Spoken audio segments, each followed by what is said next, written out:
शौर्य आज लेकर आए हैं कुछ नए आंकड़े और आज एफ&ओ में जब ये कुछ नए नाम 6 नाम आए तो हमने शौर्य से पूछा कि ज़रा पुरानी भी हिस्ट्री खंगालिए, क्या सिचुएशन है। तो फिर आंकड़े लेकर आए किस तरह की स्थितियां बन रही हैं। तो शौर्य जी बताइए ज़रा। हाँ, रचित सर कुछ कहना चाह रहे हैं, बताइए रचित सर। सर मैं पहले ही ऑन लाइव टीवी शौर्य से माफी मांगना चाहूंगा, क्योंकि शौर्य ने मुझे कुछ मैसेज किया था, बट एज यू नो मैं फैमिली के साथ थोड़ा सा व्यस्त था, इसलिए मैं रिप्लाई नहीं कर पाया था। इसलिए मैं यूजुअली आई मेक श्योर जब भी शौर्य कोई मुझे मैसेज करे तो वो ऐसा बम्बार्डिंग मैसेज होता है या ऐसा तमकदार सवाल होता है कि मैं अटेंड कर लेता हूँ। बट आज थोड़ा सा मैं हेल्ड अप रह गया था, इसलिए नहीं कर पाया। For that I am really sorry Shaurya भी Shaurya, I sir, could not. कोई नहीं सर। शौर्य भी शादी करने में बिजी थे किसी मेरी रिलेटिव नहीं। की। रिलेटिव मेरी की, नहीं। खुद की नहीं, रिलेटिव की। पूरी बात सुनो ना। तो बिजी थे, वहां से फ्री होके कल आए हैं वापस। तो आते ही इन्होंने बम्बार्डमेंट शुरू कर दिया अलग अलग एनालिस्ट के ऊपर। खैर, तो शौर्य आज आप पहले जरा वो कंपनियां लेकर आइए जो आज एफ&ओ का हिस्सा बनी है और क्या सिचुएशन है वहां पर। जी बिल्कुल, जो आज एफ&ओ का हिस्सा बनी है वहां पे तो पूरा कार्नेज है। आज Patanjali foods, IREDA, Tata tech, Titagarh rail, IIFL और अमारा राजा ऐसी कंपनियां हैं जो आज लिस्ट हुई हैं। और उनमें हाल देखिए, पतंजलि फूड 7.5%, इरडा 7.5% जो 8% से भी ज़्यादा गिरते हुए नजर आया था, टाटा टेक 6.5% ज़्यादा, तीतागढ़ रेल 6%। तो ये सारी ही कंपनियां वो हैं जो बहुत ही ज़बरदस्त और शार्प फॉल दिखाते हुए नजर आई हैं। इरडा पर थोड़ा और डिस्कस कर लेते हैं, क्योंकि इरडा पे काफ़ी ज़्यादा सबकी नजरें भी रहती हैं, क्वेश्चन भी आते हैं। देखिए कि इरडा पे जो अभी भी काफ़ी अच्छा खासा करेक्शन आ चुका है, लेकिन अगर उसके बाद भी हम नजर डालें तो उनका वैल्यूएशन बन रहा है 27 के आसपास का, और इनके इंडस्ट्री का वैल्यूएशन है 19.717। इसका मतलब अभी जो इंडस्ट्री पी है उससे ज़्यादा बनते हुए नजर आ रही है। लेकिन इरडा को मानने के अच्छे फंडामेंटल है, ग्रोथ प्रोस्पेक्ट है, तो अगर उसको कंसिडर करें तो इरडा का जो पीईजी है, इसे कहते हैं प्राइस अर्निंग्स ग्रोथ रेशियो, जिसमें आप ग्रोथ से उसे डिवाइड करते हो, उसके हिसाब से 1 से नीचे बन रहा है। तो किसी इंडिकेटर से देखें तो इरडा महंगा नजर आ रहा है, लेकिन अगर स्पेसिफिकली इसका जो एस्टिमेशन है ग्रोथ का, उसके कंपैरिजन में देखें तो ऐसा लग रहा है कि इरडा में अच्छा खासा करेक्शन हो चुका है। लेकिन ये ऐसा शेयर है जिसमें काफ़ी ज़्यादा दर्शक बने हुए हैं, और आज तो इसमें अच्छी खासी पिटाई हुई है, क्योंकि आज एक ये खबर भी है, उसके साथ साथ कहें तो मार्केट का भी इम्पैक्ट है। लेकिन इसको लेकर जो है QIP जो रेस करने वाले हैं 5,000, उसको लेकर भी डेवलपमेंट आ रहा है कि अब उसकी तरफ से शेयर होल्डर को मंजूरी मिलते हुए नजर आई है। बट आज तो इरडा की अच्छी खासी पिटाई ही दिख रही है। आज तो सभी की पिटाई दिख रही है, बचा ही क्या है बाजार में। लेकिन हाँ, बिकवाली तेज दिख रही है। अच्छा सर, ये 6 नाम आज सूची में आए हैं, आईरेडा, टाटा टेक, अमर राजा, IIFL फाइनेंस, पतंजलि और टीटागढ़ रेल। कोई ऐसा नाम दिख रहा है क्या जिसपे एटलीस्ट थोड़ा लॉन्ग जाया जा सकता है? सर देखिए, हमारा राजा करेक्ट करे तो लॉन्ग जाया जा सकता है। मगर मैं एक चीज बोलूंगा कि मुझे पता नहीं ऐसा क्यों लग रहा है कि बहुत प्लान्ड तरीके से इन बेचारों को आज ही एफ&ओ में डाला गया है। और सर थोड़ा सा ना आप इनमें पेन और देख सकते हैं, मतलब चाहे टीटागढ़ हो, पतंजलि की सिचुएशन थोड़ी सी अलग है। बट मैं समझता हूँ हमारा राजा अगर करेक्ट करे तो वहां पे आप धीरे धीरे करके अपनी पोजीशन बनाए, नॉट बिकॉज वो एफ&ओ में है, बट बिकॉज जिस तरीके से वो सर्विस कर रहा है, जिस तरह की वो कंपनी है, करेक्शन पे अच्छा दमखम आपको देखने को मिल सकता है। बाकी सबसे मैं थोड़ी सी दूरी बनाने के लिए ही आपको एडवाइस करूंगा। कुछ डिस्क्लेमर कि हाँ मेरी गाड़ी में लगी हुई है एमेरॉन की बैटरी?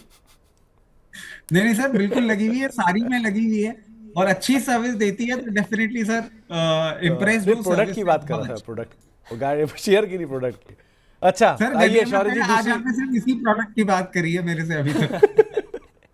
शौर्य जी दूसरे 6 लिस्ट जो है, जो जी दूसरे लिस्ट है वो कौन से हैं? जी, दूसरी लिस्ट वो है जो पिछले महीने आई थी, यानी 31 जनवरी को कंपनी आई थी एफ&ओ में। उसमें 4 शेयर्स थे, और यहाँ पर एक थोड़ा पॉजिटिव डेवलपमेंट कह सकते हैं, क्योंकि 4 शेयर में से फाइनली एक ऐसा शेयर है जो पॉजिटिव में आ गया। वो तो Torrent power, NBCC, solar industries और फिनिक्स मिल। और अभी थोड़ी देर पहले तक फिनिक्स मिल भी नेगेटिव में था, लेकिन मैं जितने एफ&ओ की लिस्ट में देख रहा हूँ उसमें ये नाम ऐसा है जिसमें आज पॉजिटिव डेवलपमेंट होता हुआ नजर आया है। फिनिक्स मिल अभी तेजी के साथ कारोबार करता हुआ दिख रहा है। तो फिनिक्स में थोड़ी बहुत खरीदारी आई है, लेकिन solar industries, Torrent power, NBCC, यहाँ पर काफी पिटाई होते हुए दिखाई पड़ी। ये पिछली सीरीज का हिस्सा बने थे, तो पिछली सीरीज में भी टूटे ना है पूरे में। जी तो तेज बिकवाली पिछली सीरीज में तो रही। रचित सर, कुछ दिख रहा है क्या इनमें से कोई नाम जो थोड़ा सेलेक्टिव बाय साइड पर जा रहा हो? सर देखिए, फिनिक्स मिल्स को अगर हम देखें ना तो इसमें कुछ कुछ चीजें बहुत अच्छी हैं। इनके नंबर्स भी ठीक आए हैं, प्रमोटर प्लेज भी नहीं है, इनकी बुक वैल्यू भी इंप्रूव हो रही है। और अगर नेगेटिव साइड देखें तो एक DIS की तरफ से थोड़ी सी सेलिंग आई है, और प्रमोटर ने अपनी स्टेक थोड़ी सी लिक्विडेट करी है। तो ये तो पॉजिटिव और ये नेगेटिव्स, और ये कहीं बीच में झूलता हुआ है फिनिक्स मिल्स। तो फिनिक्स मिल्स के लिए मैं एक चीज कहूंगा कि इसकी जो पॉजिटिव रैली है वो थोड़ी और समय के लिए कंटिन्यू रह सकती है। नॉट दैट मैं आपको बोलूंगा कि इस मूवमेंट के बाद आप इसमें यहाँ कहीं बाइंग कर लें, बट हाँ, थोड़ी सी रह सकती है और 1700 रुपए तक का भाव आपको फिनिक्स मिल दिखा सकता है। तो 1700 तक का भाव फिनिक्स मिल में शायद आता हुआ दिखाई पड़ सकता है। हाँ जी, जब शौर्य जी तीसरी और सबसे विवादास्मक सूची जो है वो अब आएगी, बताइए कौन सी है वो सूची। जी बिल्कुल, जो 29 नवंबर को लिस्ट आई थी एफएनओ के, उसमें थे 45 शेयर्स, और आज अगर नजर डालें तो 45 में से एक भी ऐसा शेयर नहीं है जो पॉजिटिव के साथ कारोबार करता हुआ नजर आ रहा है। सबसे ज्यादा गिरावट देखें तो आज अगर नजर डालें तो बीएससी जो है 11% ज्यादा गिरता हुआ नजर आया है। उसके अलावा ऑयल इंडिया में 6.5% की गिरावट है। जियो फाइनेंशियल, IRFC, हडको, HFCL, ये कुछ नाम है जो उस दिन लिस्ट आई थी और आज अगर देखें तो इनमें सबसे ज़्यादा गिरावट देखने को मिल रही है। और अभी इंटरेस्टिंग फैक्ट है, जो निफ्टी 500 है उसमें अगर हम टॉप 6 शेयर्स देखें ज़्यादा गिरने वाले, तो उनमें से 3 शेयर ऐसे हैं जो इस रिसेंट एफएनओ के लिस्ट में से आते हुए नजर आए हैं। तो यानी इनके एकदम आए और एकदम ये सब आज गेन लूजर्स में नजर आते हुए दिख रहे हैं। तो रचित सर, सवाल आधे से ज़्यादा तो इन सब पर आ ही चुके थे, जरा लिस्ट वापस लेकर आइए। BSC, IRFC, Jio financial, oil India, IRB infra, HFCL, SJVN, हुडको, ये 8 नाम है। लेकिन इसके पीछे और भी एक बहुत लंबी सूची है और यही सबसे ज़्यादा टूटे, यहीं से कहानी शुरू हुई थी। तो करना क्या चाहिए इनमें? सर देखिए, अभी मैं एक बहुत सिंपल सी चीज बोलूंगा, इससे ना आप इसको एफएनओ से कोरिलेट ना करें, ये बेचारे मार्केट के करेक्शन के चलते वैसे भी चले गए। हाँ, एफएनओ से ये चीज जरूर हो जाती है कि आपको थोड़ा सा उसमें प्रेशर और डालने का मौका मिल जाता है।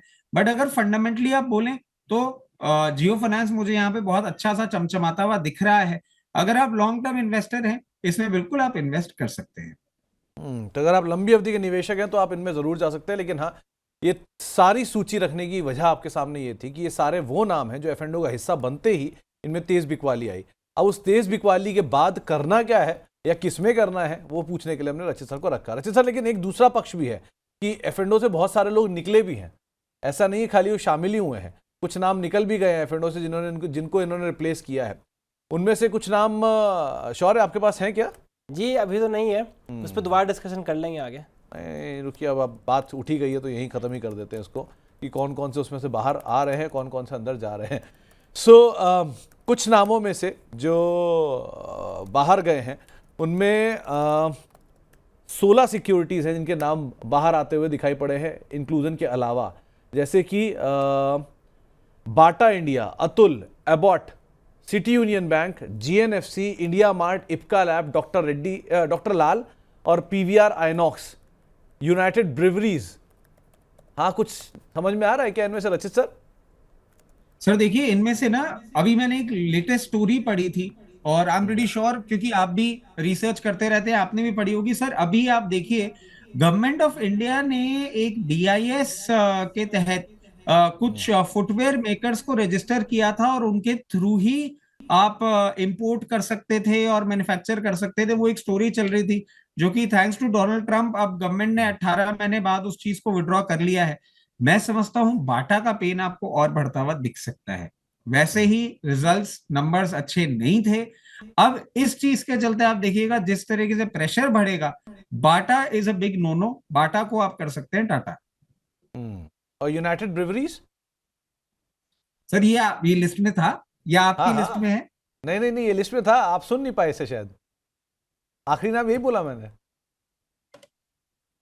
सर यूनाइटेड ब्रूरीज तो देखिए अच्छा ही लग रहा है और मैं बोले ही जा रहा हूं हमेशा। और आप देखिए कि करेक्ट ये कर रहा है, मगर मैं समझता हूं कि यूनाइटेड ब्रूरीज पे मेरा पॉजिटिव कमेंट्री मेरे को ही बैकफायर करवाएगा अभी।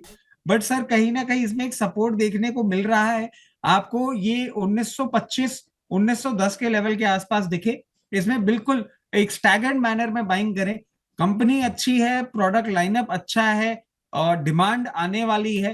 स्टैगर्ड मैनर में इसलिए बोल रहा हूँ, 1910-20 के पास में आप बाइंग करते हैं, आपको एक अपॉर्चुनिटी अगर मार्केट एक्सट्रीम करेक्शन पे जाता है और 1830 के आसपास मिलता है तो और अपनी बाइंग बढ़ा सकते हैं। कंपनी अच्छी है, प्रोडक्ट अच्छा है, डिमांड आने वाली है। आज शाम को ही क्या? नहीं सर, शाम की डिमांड की नहीं सर, मगर मैं मतलब आपको बता रहा हूँ कि गर्मियों में नॉर्थ साइड में हाँ इनके प्रोडक्ट की डिमांड बहुत अच्छी रहती है। और आप नॉर्थ से ही हैं तो आप समझ रहे हैं मैं क्या बोल रहा हूँ सर। नहीं, आप वैसे बिल्कुल इसमें जोक्स इन्वेस्ट कर अपार्ट, सकते हैं। 53% मार्केट शेयर कमांड करती है ये कंपनी। और ये एफेंडो में जब से आई थी तब से प्रेशर था, अभी अब धीरे धीरे ईज ऑफ हुआ है।